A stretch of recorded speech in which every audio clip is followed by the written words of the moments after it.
Hi everybody, this is Boogest Reviews, and today I'm finally back with a new review. And today's review is going to be on the Neca Ultimate Universal Monsters Phantom of the Opera the Phantom figure. So before we take a look at the Phantom, let's take a look at the accessories that he comes with. So first up, he comes with a set of these open hands, and these look very nice. The paint detail on these is amazing. That red shading there to the inside of his hand, and even the veins and everything sculpted on his hands. That looks very nice. I was surprised at the sculpt and paint detail on these hands. Up next, he comes with this left kind of pointing hand. It almost looks like he's pointing.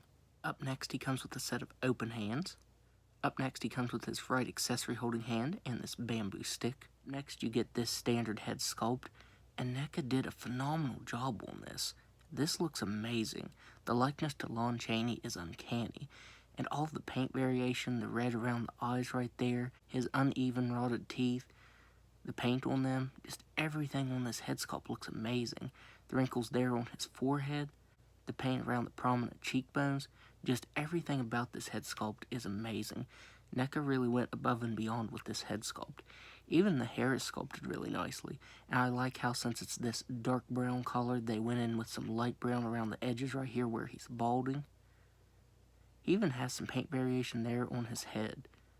That is some amazing paint work on this. Up next, he comes with this more serious head sculpt with side eyes. I think it's awesome that you can see the glimmer of light there that they painted on his eyes. That looks incredible. Up next, he comes with this smiling head sculpt with side eyes, but this time they're pointed towards the right. Up next, he comes with this yelling head sculpt, and this is probably my favorite head sculpt to leave on the figure. Up next, he comes with his mask, and this looks really good. Again, the paintwork is amazing. I like how they use translucent plastic for the bottom piece down here, and you can still see his teeth through that. That looks really good. You can see his hair coming out from under this cap. Up next, he comes with this hat, and it fits on the figure very nicely. I prefer to leave it on this head sculpt, but it does fit on the other head sculpts as well. So you can see that it will fit on any of the head sculpts. So that is very awesome. And finally, he comes with this real fabric cloak with bendy wire on it. I'm pretty sure this is just the same cloak that was used for the Phantom of the Opera Casey Jones figure, but this still looks very nice. For some reason, though, getting the arms through this on the Phantom of the Opera figure was actually pretty difficult. With the Casey Jones Phantom of the Opera figure, his arms just slid right through the holes right there. But yeah, I actually had a pretty difficult time getting them through on this figure. You can see that I accidentally pulled a little string loose right here trying to get it. I think it might be because of these right here, but I even pinched them down while I'm putting it through, and I still have a little bit of a hard time.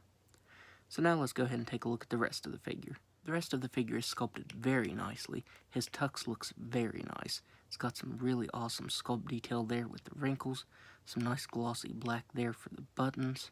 He has some extremely high-waisted pants. Those are very high. On his sleeves here, the wrinkles are sculpted really nicely, and it has a little bit of paint variation over top of it, so I thought that was a very nice touch. And then he has very glossy black shoes, and I love the way this looks.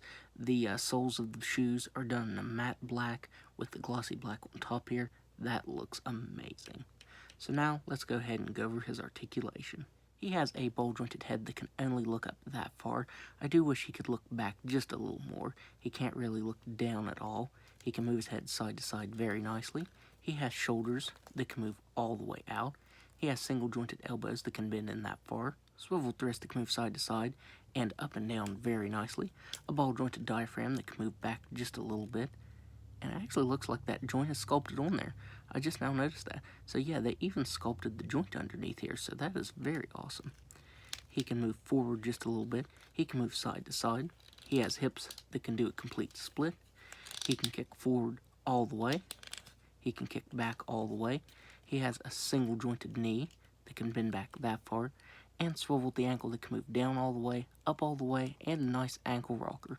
Oh, and he also has a swivel up here in the shin. With the way the bottoms of the pants are sculpted, I really thought the articulation would be hindered there, but it isn't. So now, let's do some size comparisons. First up, here he is next to Casey Jones as the Phantom of the Opera, and even though the materials are the same, the collar is actually different on these. So I did think these were exactly the same, but the collars are actually slightly different. Here he is next to the Wolfman. Here he is next to Frankenstein. And finally, there he is next to the Invisible Man. So overall, I would highly recommend picking this up because Neca did a phenomenal job on this. That has to be one of the best painted head sculpts Neca has ever done. The paint and sculpt work on this is amazing.